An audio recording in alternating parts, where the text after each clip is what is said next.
Hello students, आप सबका स्वागत है क्लास 11th फिज़िक्स में, जहाँ पे हम लोग फ्रिक्शन चैप्टर से रिलेटेड एनसीईआरटी की एक एग्जाम्पल कर रहे हैं। क्वेश्चन में क्या है, एक ट्रॉली ब्लॉक सिस्टम हमें दिया गया है एक पुली के थ्रू, और coefficient of friction kinetic friction 0.04 है। यानी ये ट्रॉली आगे मूव कर रही है और काइनेटिक फ्रिक्शन इस रिलेटिव मोशन को अपोज कर रहा है। Gravity acceleration due to gravity 10 metre पर सेकंड स्क्वायर हमें लेना है। 3 kg का ये ब्लॉक है और ये ट्रॉली जो है वो 20 kg की है। टेंशन जो लग रहा है स्ट्रिंग में वो हमें कैलकुलेट करना है। हमें पता है जब एक पुली सिस्टम होता है, जो एक्सेलरेशन होता है वो यहाँ पर क्या होगा, दोनों तरफ इक्वल होगा। क्योंकि ये मोशन डाउनवर्ड दिखा रहा है तो इसका मतलब है यहाँ पर एक्सेलरेशन नीचे की तरफ लगेगा और यहाँ पर एक्सेलरेशन राइट साइड की तरफ लगेगा। पहले हम लोग इस वाले पार्ट की बात करेंगे। यहाँ पर हम लोग क्या देख रहे हैं, जो ग्रेविटी है वो 30 न्यूटन की फोर्स से इस ब्लॉक को नीचे की ओर पुल कर रही है।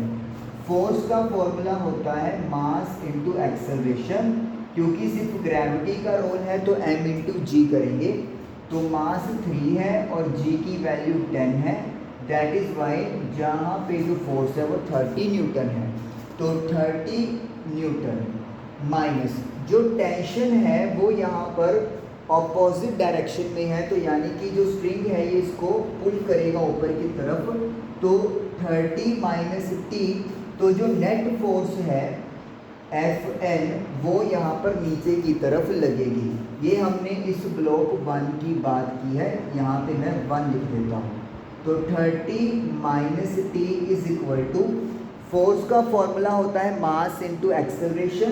तो मास है हमारे पास 3 kg और एक्सेलरेशन हमने नेट नीचे की तरफ a लेट किया है, तो यानी कि मेरे पास इक्वेशन बन गई 30 minus T is equal to 3a। इसको सपोज कर लेते हैं हम लोग फर्स्ट इक्वेशन। अब चलते हैं हम लोग इस वाले पार्ट पे। यहाँ पे इस ब्लॉक को मैंने नाम दे दिया है नंबर 2। अब यहाँ पर देखिए जो नेट मूवमेंट है वो इस तरफ हो रही है, हमारी ट्रॉली इस तरफ मूव कर रही है, तो यहाँ पे जो फोर्स लग रहा है दैट इज टी, इसको अपोज कर रहा है काइनेटिक फ्रिक्शन यानी कि माइनस का एफ के इज इक्वल टू, तो जो नेट मूवमेंट है वो उस तरफ हो रही है, इसको मैं एफ कैपिटल एन लिख देता हूँ। एफ एन, ये स्मॉल एन है और यहाँ पर ये कैपिटल एन है।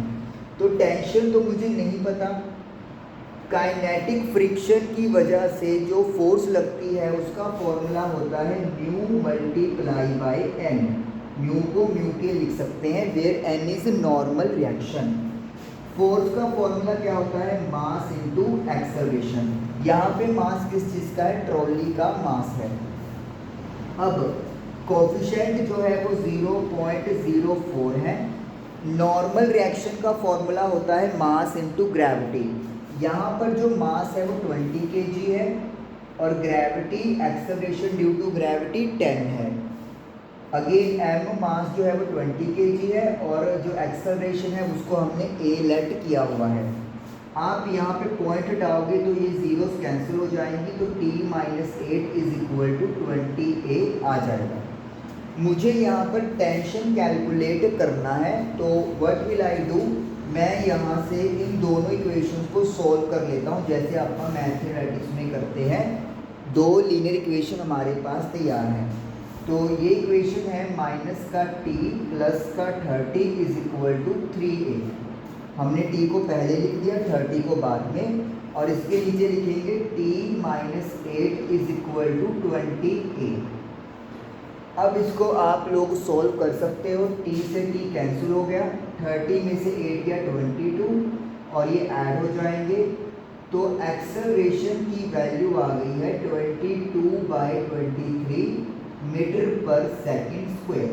तो ये एक्सेलरेशन आ गया हमारे पास। मुझे लेकिन टेंशन टी फाइंड करना है, तो मैं क्या करूँगा, एक्सेलरेशन की ये वाली वैल्यू इसमें या फिर इसमें, आपकी मर्जी है, जिस मर्जी में पुट कर दें।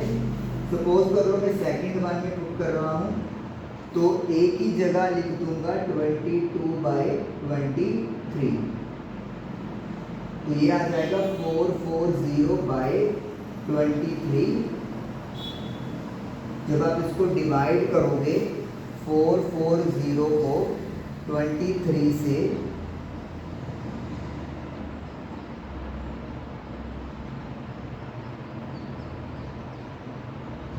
नोट 5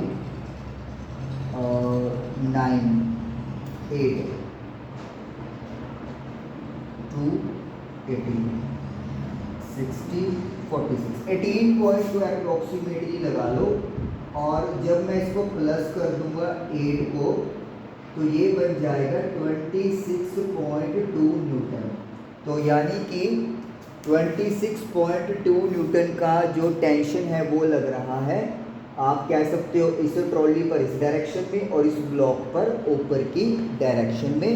और इस तरीके से ये हमारा न्यूमेरिकल डन हुआ। Thank you.